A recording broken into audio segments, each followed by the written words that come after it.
ওয়ালা তাতরুকান্না সালাতান মাকতুবাতান মুতাআম্মিদান ফাইন্না মান তারাকা সালাতান মাকতুবাতান মুতাআম্মিদান ফাকাদ বারিয়াত মিনহু জিম্মাতুল্লাহ। 3, খবরদার তোমরা ইচ্ছাকৃতভাবে ফরজ সালাত ছেড়ে দিবা না, কারণ যারা ইচ্ছাকৃতভাবে ফরজ সালাত ছেড়ে দেয় আল্লাহ তাআলা তাদের উপর থেকে দায়িত্ব উঠিয়ে নেয়। যখন কেউ ফরজ সালাত আদায় করে না তখন আল্লাহ তাআলা তার প্রতি কোনো দায়িত্ব থাকে না। সালাফরা বলতেন আল্লাহর নবীর তার প্রতি কোনো দায়িত্ব থাকে না, মালাকদের ওই বেনামাজির প্রতি কোনো দায়িত্ব থাকে না, মুমিনদের বেনামাজির প্রতি কোনো দায়িত্ব থাকে না, আল্লাহর দ্বীনের ওই বেনামাজির প্রতি কোনো দায়িত্ব থাকে না। যখন ফরজ সালাত ছেড়ে দেয় তখন দায়িত্ব উঠে যায়, আল্লাহ তাআলা তার উপর থেকে দায়িত্বটা উঠিয়ে নেয়। আচ্ছা, আপনাদের দেশে বেনামাজিকে কি বলেন? মুসলিম বলেন, মুমিন বলেন, না কাফের বলেন? আপনাদের দেশে কি বলেন? আপনাদের দেশে কি বলেন তা আমার জানা নাই, তবে হাদিসের দৃষ্টিকোণ থেকে হাদিস দ্বারা বোঝা যায় যারা বেনামাজি, যারা সালাত আদায় করে না তারা মুমিন নয়, তারা মুসলিম নয়, তারা মুসলমান নয়, তারা হচ্ছে কাফের। আপনি বলবেন প্রমাণ ছাড়া কথা বলে মার খাবো নাকি? আপনি মুসলিম খোলেন 82 নম্বর হাদিস, ফুয়াদ আব্দুল বাকির নাম্বার। আপনি তিরমিজি খোলেন 2619 নম্বর হাদিস। রাসূল সাল্লাল্লাহু আলাইহি সাল্লাম বলছেন বাইনার রাজুল ওয়া বাইনাশ শিরক ওয়াল কুফর তারকুস সালাহ। আবার কোন বর্ণনায় আছে বাইনার রাজুল ওয়া বাইনাল কুফর ওয়াশ শিরক তারকুস সালাহ। নিশ্চয়ই কোন ব্যক্তি কুফর শিরক এর ভিতরে পার্থক্য হলো সালাত ছেড়ে দেওয়া। নিশ্চয়ই মুমিন, মুশরিক, কাফের এদের ভিতরে পার্থক্য হলো সালাত ছেড়ে দেওয়া। যারা সালাত আদায় করে ওরা হলো মুমিন, যারা সালাত আদায় করে না হয় ওরা মুশরিক নতুবা ওরা কাফের। আপনি বলবেন কেন কাফের বললেন? হাদিস তো আরেকটা আছে, যারা বলে ফাসিক। তারা কি দলিল নেয়? সিবাবুল মুসলিম ফুসুকুন ওয়া কিতালুহু কুফরুন। মুসলিমকে গালি দেওয়া ফাসিকি, মুসলিমকে হত্যা করা কুফরি। তাহলে এখানেও তো কুফর আছে। সিফিনের যুদ্ধ লাগলো, সাহাবীরা সাহাবীদের বিরুদ্ধে মারামারি করলো, সাহাবীরা সাহাবীদেরকে শহীদ করলো, তাহলে কি একজন আর একজনকে মারার কারণে কাফের হলো? আস্তাগফিরুল্লাহ, নাউযুবিল্লাহ। না, আপনি শব্দই বোঝেননি। এই যে মুসলিমকে হত্যা করা কুফরি, এই কুফরের আগে আলিফ লাম নাই। কি নাই? আলিফ লাম নাই। বলেন কি নাই? আলিফ লাম নাই। কোন শব্দের আগে যদি আলিফ এবং লাম থাকে তাহলে মারেফা করা হয়, নির্দিষ্ট করা হয়। কিন্তু বাইনার রাজুল ওয়া বাইনাশ শিরক ওয়াল কুফর, এই কুফরের আগে আলিফও আছে, লামও আছে, মারেফা করা হয়েছে, নির্দিষ্ট করা হয়েছে।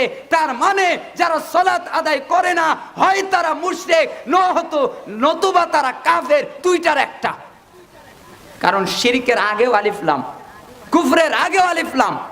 হয় তারা স্পষ্ট মুশরিক নতুবা তারা স্পষ্ট কাফের, এতে কোনো ডাউট, কোনো সন্দেহ নাই। আবার বলবেন আরো দলিল দেন। রাসূল সাল্লাল্লাহু আলাইহি সাল্লাম আরো বললেন, তিরমিজি 2621 নম্বর হাদিস, আল আহদুল্লাযী বাইনানা ওয়া বাইনাহুমুস সালাত ফামান তারাকাহা ফাকাদ কাফার। আমাদের ভিতরে আর তাদের ভিতরে, রাসূল সাল্লাল্লাহু আলাইহি সাল্লাম বলছেন, আমাদের ভিতরে আর তাদের ভিতরে যেটা পার্থক্য সেটা হলো সালাত ছেড়ে দেওয়া। যারা সালাত আদায় করে তারা হলো মুমিন, যারা সালাত আদায় করে না তারা মুমিন নয়। আপনি বলবেন সাহাবীদের ফতোয়া দেন। সাহাবীরা কি বুঝতেন? ওমর ইবনুল খাত্তাব রাদিয়াল্লাহু আনহু তিনি বললেন, লা হাজ্জা ফিল ইসলাম লিমান তারাকাস সালাহ।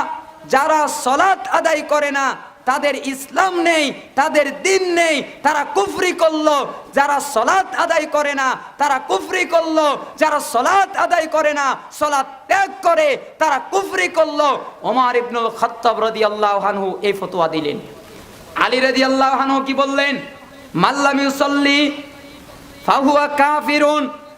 যারা সালাত আদায় করে না তারা হলো কাফের। আব্দুল্লাহ ইবনে মাসউদ রাদিয়াল্লাহু আনহু কি বললেন? মাল্লাম ইউসাল্লি ফালা দীন আলাহু। যারা সালাত আদায় করে না ওদের কোনো দিন নাই, ওদের কোনো ধর্ম নাই। যারা সালাত ত্যাগ করে ওদের দিন নাই, ওদের ধর্ম নাই। দলিল বাইহাকি 1559, বাইহাকি 6291-তে এই তিনটা বর্ণনা পাওয়া যায়। এবার আপনি বলবেন সাহাবীদের পরবর্তী প্রজন্মের ফতোয়া দেন। জি তাবি তারা বলছেন আব্দুল্লাহ বিন শাকিক রাহিমাহুল্লাহ, তিনি বলছেন কানা আসহাবুন নবী সাল্লাল্লাহু আলাইহি ওয়াসাল্লাম লা ইয়ারাউনা শাইআম মিনাল আ'মালি তারকুহু কুফরুন গায়রাস সালাহ। সাহাবীরা আমলের ভিতরে কোনো আমল ত্যাগ করাকে কুফরি মনে করতেন না, কিন্তু সালাত ত্যাগ করলে কুফরি মনে করতেন। সালাত ত্যাগ করার কারণে কুফরি মনে করতেন। তিরমিজি 2622 নম্বর হাদিস। তাহলে বলেন তো সালাত যারা পড়ে না তাদের বিপদ আছে না নাই? তাদের জানাজা হয়, কারণ দিনের তো দায়িত্ব নাই, তো জানাজা আবার কেমনে হবে? এমনকি সৌদি আরবের বিদ্বান উসাইমিন রাহিমাহুল্লাহ হুকম তারিকুস সালাহ একটা কিতাবে লিখেছেন। ওই কিতাবে প্রমাণই করেছেন সালাত ত্যাগ করলে বিবাহ বাতিল হয়ে যায়। স্বামী পরে স্ত্রী পরে না, স্ত্রী পরে স্বামী পরে না, বিয়ে বাতিল। দলিল কি? সূরা মুমতাহিনা আয়াত 10। সূরা মুমতাহিনা আয়াত কত? 10। উনি দলিল পেশ করেছেন ওই আয়াত দিয়ে। যারা সালাত আদায় করে না তারা যদি কোনো পশু জবে করে তাহলে ওটা খাওয়া যায় না।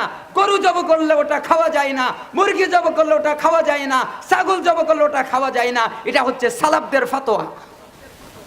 তাহলে সালাত ত্যাগ করলে, যারা সালাত ত্যাগ করে না শুধু অমনোযোগী ভাবে পড়ে, ওদের জন্য কোন জাহান্নাম?